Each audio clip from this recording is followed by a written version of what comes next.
વિદ્યાર્થી મિત્રો, ધોરણ 10 ઇંગ્લિશમાં આપણે યુનિટ 1 અગેન્સ્ટ ધ ઓડ્સમાં સામા પ્રવાહે અથવા પ્રતિકૂળતાની વિરુદ્ધમાં એમાં બે ટોપિક આપણે જોયા, ટ્રેક ઓફ તાજનગર અને સીતાપુર લાઇટ. અહીં પાર્ટ 2માં આપણે ત્રીજો ટોપિક પલક્કડ પબ્લિક લાઇબ્રેરી, પલક્કડનો સાર્વજનિક પુસ્તકાલય. પબ્લિક એટલે જાહેર, સાર્વજનિક. પલક્કડની જે લાઇબ્રેરી છે એ વિશે અહીં આપણે જોઈશું.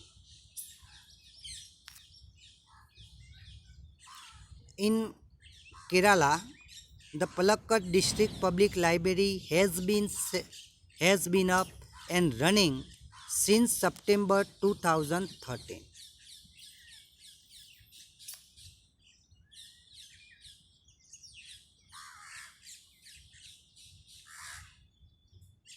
કેરાલામાં પલક્કડ ડિસ્ટ્રિક્ટ લાઇબ્રેરી, કેરાલા જિલ્લામાં પલક્કડ ડિસ્ટ્રિક્ટ લાઇબ્રેરી એ ઊભી થઈ છે અને રનિંગ સિન્સ સપ્ટેમ્બર 2013 અને સપ્ટેમ્બર 2013થી તે ચાલુ છે. મિત્રો, સિન્સ શબ્દ છે, રનિંગ એટલે ચાલે છે. સિન્સ પછી ચોક્કસ સમય આવે. સપ્ટેમ્બર 2013 એ ફંક્શન છે, પોઈન્ટ ઓફ ટાઈમ કહેવાય. સિન્સ પછી ચોક્કસ સમય સૂચવે કે સિન્સ દિવાળી, સિન્સ જાન્યુઆરી, સિન્સ માર્ચ. જ્યારે સિન્સ પછી ચોક્કસ સમય આપવામાં આવ્યો હોય તો એ ફંક્શન આપણે પોઈન્ટ ઓફ ટાઈમ તરીકે આઈડેન્ટિફાઈ કરીએ છીએ. સિન્સ પછી ચોક્કસ સમય આવે છે અને ફંક્શનના ક્વેશ્ચનમાં જોયું હતું, ફોર પછી સમયગાળો આવે. ફોર આવે તો ફોર પછી આપણને 2 years, for 3 months, for a long time આપ્યું હોય તો એ પિરિયડ ઓફ ટાઈમ કહેવાય, કારણ કે તે સમયગાળો દર્શાવે છે. ફોર સમયગાળો દર્શાવે અને સિન્સ ચોક્કસ સમય દર્શાવે છે. તો કેરાલામાં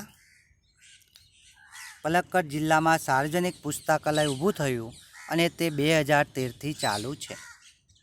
it is a fine modern library. તે એક સુંદર આધુનિક લાઇબ્રેરી છે.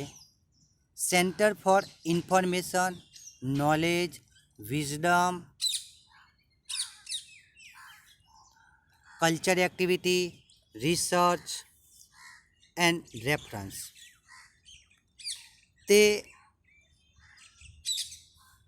માહિતી, જ્ઞાન, નોલેજ એટલે જ્ઞાન, વિઝડમ એટલે ડહાપણ, કલ્ચર એક્ટિવિટી એટલે સાંસ્કૃતિક પ્રવૃત્તિઓ, રિસર્ચ એટલે સંશોધન અને રેફરન્સ એટલે સંદર્ભ મેળવવાનું કેન્દ્ર છે.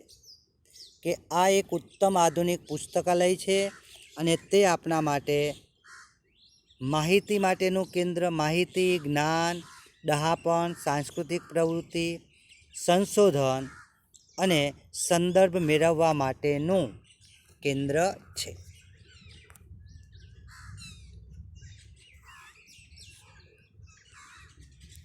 But it has recently been in the news for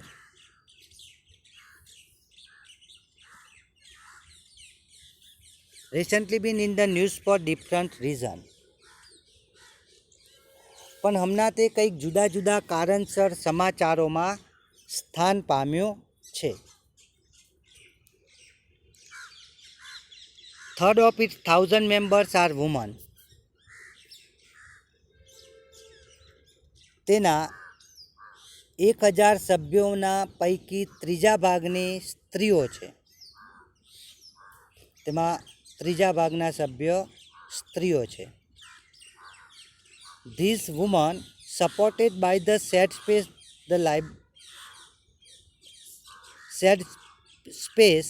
the library offered them, launched a women's unit in February 2014. પુસ્તકાલયે તેની જગ્યામાં સ્ત્રીઓને ફેબ્રુઆરી 2014માં તેમનો એક અલગ વિભાગ આપ્યો છે. એટલે આ લાઇબ્રેરીમાં ફેબ્રુઆરી 2014માં સ્ત્રીઓ માટે એક અલગ વિભાગ આપવામાં આવ્યો છે.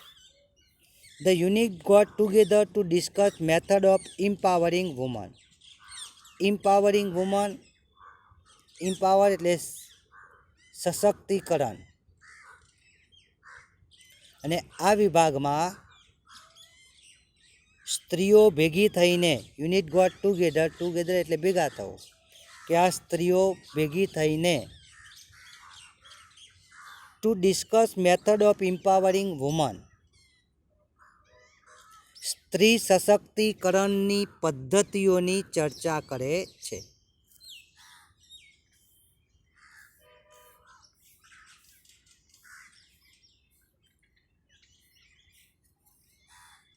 Library open its hall for film screening, workshop in home economics or gardening, child care or the arts, and for women to get help in managing family conflicts, legal dispute and professional problems. પુસ્તકાલયે તેના hall એ film, ઘરના અર્થશાસ્ત્રના workshop, બાગાયત કાર્ય, gardening એટલે બગીચા, બાગાયત કાર્ય, child care એટલે બાળકોની સંભાળ, અને આર્ટ્સ એટલે કલા, બાળકોની સંભાળ કે કલા, અને સ્ત્રીઓ માટે કુટુંબના વહીવટ માટે એના કાયદાકીય ઝઘડા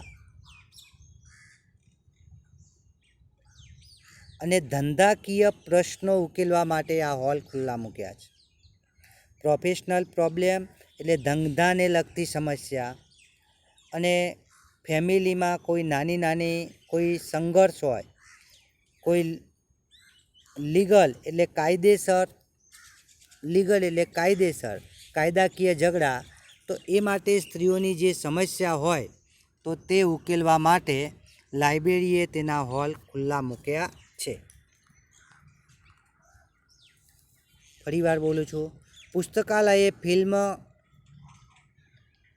ઘરના અર્થશાસ્ત્રના વર્કશોપ, બાગાયત કાર્ય, બાળ સંભાળ કે કલા, અને સ્ત્રીઓ માટે કુટુંબના વહીવટ માટેના કોઈ કાયદાકીય ઝઘડા અથવા ધંધાકીય પ્રશ્નો ઉકેલવા માટે હોલ ખુલ્લા મૂક્યા છે. Secretary of the library pointed out that through reading, women would realize their own strength and forge a unity. પુસ્તકાલયના મંત્રીએ કહ્યું કે થ્રુ રીડિંગ એટલે વાંચન દ્વારા સ્ત્રીઓ તેમની શક્તિઓ જાણે છે. Woman would realise their own strength, own એટલે પોતાની શક્તિઓ, કે સ્ત્રીઓ પોતાની શક્તિઓ જાણી શકે, એન્ડ ફોર્જ યુનિટી અને તેઓ તેમની એકતા સ્થાપી શકે છે. ફોર્જ એટલે કંઈક સર્જવું, કંઈક બનાવવું. આ માટે સ્ત્રીઓ પોતાનું સંગઠન પણ, યુનિટી પણ બનાવી શકે છે, કે પોતાની શક્તિઓને તે સમજે અને તેમનું યુનિયન પણ બનાવી શકે છે. It was noted that the lending libraries of earlier times were disappearing and the present rural reading rooms were too often full of only male readers. એવું પણ જોવા મળ્યું છે કે પહેલાંના સમયના પુસ્તકાલયો, લાઇબ્રેરીઓ એ અદૃશ્ય થતા ગયા છે. Landing library of earlier time એટલે અગાઉના સમયની લાઇબ્રેરીઓ ડિસઅપિયરિંગ એટલે અદૃશ્ય થતી જાય છે. અને present rural reading room, rural એટલે ગ્રામ્ય વિસ્તારના વાંચન ખંડો, પુસ્તકાલયો, were to open full of only male readers, male એટલે પુરુષોથી, અને ગ્રામ્ય વિસ્તારના પુસ્તકાલયો માત્ર પુરુષોથી જ ભરાયેલા હતા. એટલે એવું પણ જોવા મળ્યું છે કે પહેલાંના સમયના પુસ્તકાલયો અદૃશ્ય થતા હતા અને ગ્રામ્ય વિસ્તારના વાંચન ખંડો એ માત્ર પુરુષોથી જ ભરાયેલા હતા. The unit discussed that if the once well-read women of Kerala continued to squander their hours in front of television, it would encourage a climate in which women are afraid to go out after dark. આ યુનિટે ચર્ચા કરી છે. The unit discussed that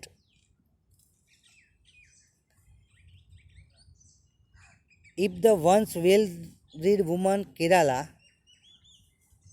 કે કેરાલાનો વાંચનનો શોખ ધરાવતી સ્ત્રીઓ, well-read women of Kerala continue to squander their hours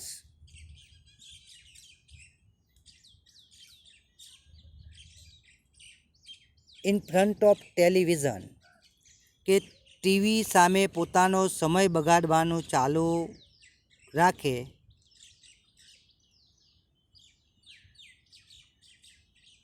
it would encourage a climate, encourage પ્રોત્સાહિત આપવું, ક્લાઇમેટ એટલે વાતાવરણ, in which women are afraid to go out after dark,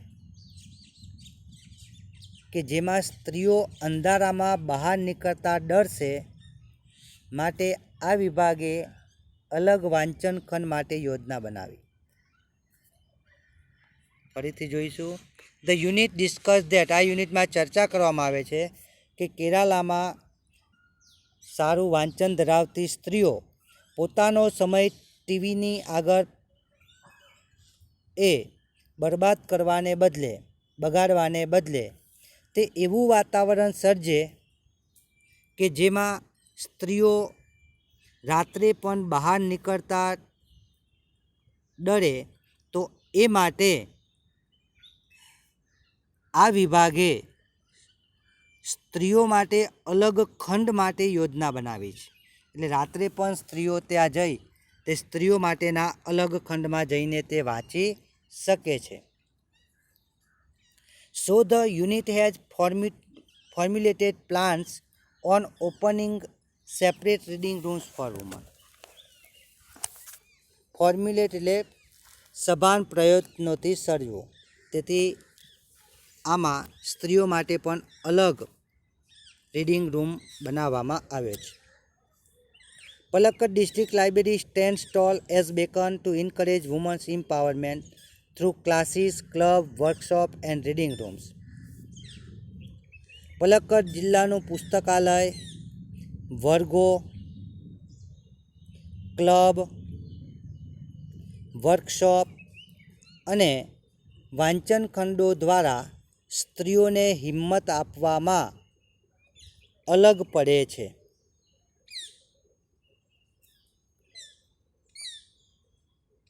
And then there are the books which will provide the woman's strength. Provide એટલે પૂરું પાડવું. They need to make good use of these opportunities. Opportunity એટલે chance, તક. અને વળી સ્ત્રીઓને આ તકોનો લાભ લેવાની શક્તિ આપનાર પ્રેરણાદાયી પુસ્તકો પણ ધરાવે છે. કે આ લાઇબ્રેરીમાં જે પુસ્તકો છે કે જે સ્ત્રીઓની શક્તિ અને એમને સ્ત્રીઓની શક્તિ પૂરી પડે એ પ્રકારના પુસ્તકો પણ છે. They need to make good use of this opportunities, અને તે સ્ત્રીઓએ આ તકનો લાભ લેવી અને તેને સારી રીતે ઉપયોગ કરવો જોઈએ. ધે નીડ ટુ મેક તેઓએ પણ આનો લાભ લઈ ઉપયોગ કરવાની જરૂર છે. નીડ એટલે જરૂર. ઓકે ફ્રેન્ડ્સ, અહીં યુનિટ 1 આપણે પૂરો કરીએ છીએ.